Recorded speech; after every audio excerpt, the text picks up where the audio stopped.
अनचाहा विवाह में प्यार भाग 10। राहुल छत पर आकर परेशानी सा बात कर रहा था। वो फोन रखकर क्या करूं, राघव से कुछ दिनों के लिए पैसे उधार लूं या अपनी बाइक और एफडी से पैसे चुकाऊं। जिया ईशान की तरफ देखकर, ईशान हम एनजीओ जा रहे हैं, हम ना आएं तब तक आप बड़ी दादी और दादी दोनों को परेशान नहीं करेंगे। ईशान जिया की तरफ देखकर, मम्मा हम कभी भी दादा दादी को परेशान नहीं करते हैं, आप अच्छे से जाइए, हम दादी के साथ ही रहेंगे।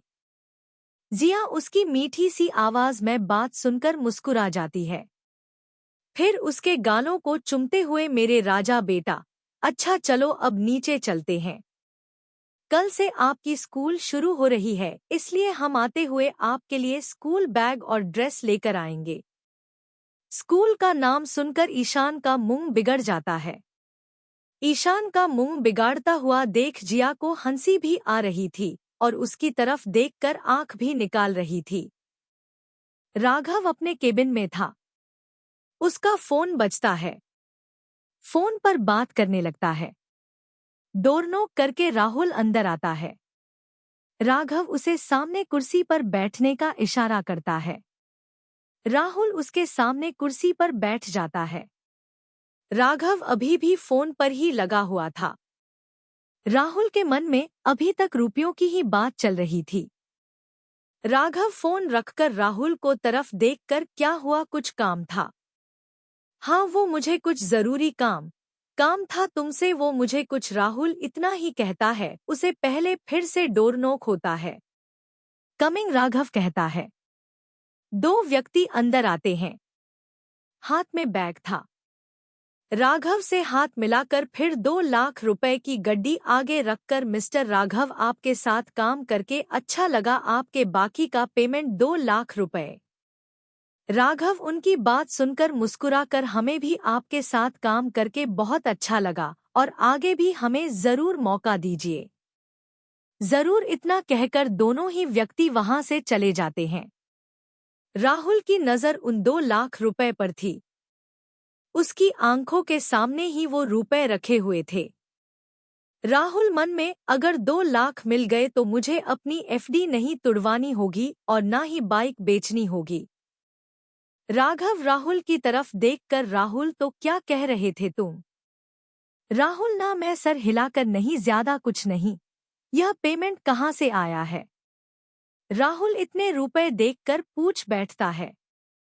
हाँ, यह पेमेंट जो हमने 6 महीने पहले एक बिल्डिंग का काम किया उसके आए हैं। ईशा घर से सीधे अस्पताल आती है, जहां कल उसने एक वृद्ध महिला को अस्पताल पहुंचाया था। ईशा अस्पताल में आकर नर्स से उनके बारे में पूछती है। नर्स ईशा की तरफ देखकर, मैम पेशेंट का नाम क्या था? नाम? ईशा सोचने बैठ जाती है। वो मन में, हमने कल जल्दबाजी में हम उनका नाम ही पूछना भूल गए थे। ईशा फिर से नर्स की तरफ देखकर, देखिए, हमें उनका नाम नहीं पता है, पर हम कल इसी समय के आसपास उन्हें अस्पताल लेकर आए थे, सर पर चोट लगी थी। ईशा बताने की कोशिश करती है। नर्स, ना, मैं सर हिलाकर, मैम यहाँ दिन भर में ऐसे बहुत केस आते हैं, एक्सीडेंट का तो नाम बिना हम नहीं बता सकते हैं। ईशा वहां से थके कदमों से निकलकर थोड़ा आगे आती है। एक नर्स उनकी तरफ देखकर, आप वही है ना जो कल एक आंटी को लेकर अस्पताल आए थे? ईशा, हाँ मैं सर, कर आप जाती है उन्हें, और वो अभी कहाँ है, आप बता सकती है? नर्स ईशा की तरफ देखकर, मैम पेशेंट को ज्यादा चोट नहीं आई थी, इसलिए उन्हें शाम को ही डिस्चार्ज दे दिया था, वो यहाँ से डिस्चार्ज के बाद कहाँ गई हमें नहीं पता। ईशा नर्स की तरफ देखकर, उन्हें कोई लेने आया था? नहीं मैम, कोई लेने नहीं आया था, क्योंकि हम उन्हें अस्पताल के बाहर रिक्शा में बैठा कर आए थे। ईशा यह सुनकर परेशान हो जाती है। नर्स वहां से चली जाती है। ईशा कुछ देर अपनी कार की तरफ आकर मन में, पता नहीं वो आंटी कहाँ गई होगी, हमें तो उनकी बहुत चिंता हो रही है, उन्हें कोई लेने भी नहीं आया। ईशा का फोन बजता है। ईशा राघव का नंबर देखकर, हाँ राघव बोलो, फोन उठाकर कहती है। क्या हुआ, मिल गए क्या वो आंटी? नहीं ना राघव, अस्पताल में नर्स का कहना है वो शाम को ही निकल गए थे कल और उन्हें कोई लेने भी नहीं आया है। राघव, पता नहीं कौन थी वो आंटी और कहाँ गई होगी। ईशा, तुम चिंता मत करो, वो आंटी अपने घर ही जाएगी ना, तुम अब उनकी चिंता मत करो।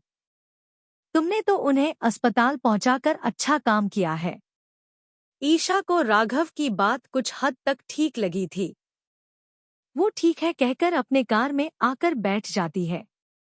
राहुल अपने केबिन में बैठा सर पर हाथ रखकर क्या कर शाम को पैसे चुकाने का वादा किया है।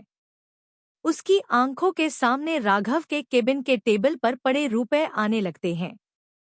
राहुल ना, मैं सर हिलाकर नहीं, राहुल तू यह गलत सोच रहा है, तू ऐसा तो नहीं कर सकता है, उसकी अंतरात्मा कह रही थी। राहुल का दिमाग कुछ और, अंतरात्मा कुछ और कह रही थी। जिया एनजीओ के मैनेजर केबिन में बैठी अपना काम रही थी। जिया एनजीओ के केबिन से निकलकर सभी रूम की तरफ चक्कर लगाने के लिए चली जाती है। राघव राहुल को अपने केबिन में बुलाता है। राघव के केबिन में आकर राहुल उसकी तरफ देखकर, क्या हुआ, मुझे बुलाया तुमने? राघव 2 लाख रुपए को अपने केबिन के कबर्ड में रखता हुआ राहुल यह देख लेता है। राघव राहुल की तरफ देखकर, हाँ वो, मैं एक मीटिंग के लिए बाहर जा रहा हूँ, आते आते शाम हो जाएगी तो मैं वहां से सीधा घर चला जाऊंगा, तुम भी रात को समय पर घर चले जाना। अगले भाग में कैसा लगा आज का भाग जरूर बताएं और मेरे चैनल को सब्सक्राइब जरूर करें। धन्यवाद।